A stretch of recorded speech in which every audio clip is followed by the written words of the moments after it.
சூடி கொடுத்த மாலையோடு சுந்தரராஜ பெருமாள் சூரிய கோடி பிரகாசமுடன் வருகின்றார் வைகையிலே.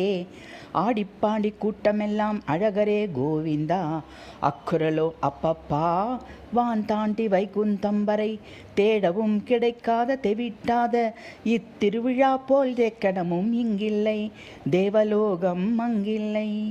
ஈடில்லா சைவங்கள் ஏற்றமிகு வைணவமும் இங்கொன்றே என்கின்ற இளையவளின் மாமதுரை தோடுயான் தோல் மாலை தொட்டுயும் பெருநாளை திருவிடையான் தாம் காண பரிபூட்டி வைகையிலே.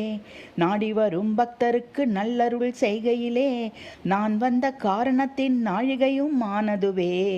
ஏழுடைய மதுரை விட்டு இரக்கமுடன் மண்டூர் கற்கு ஏற்றவினை தாம் நீக்கி ஏழாந்த சேவையதோ. கோடி முறை வேண்டுமென கும்பிடும் குலமாந்தர் கோவிந்தா அருள் செய்வாய், குறை தீர்த்து குலம் காப்பாய்.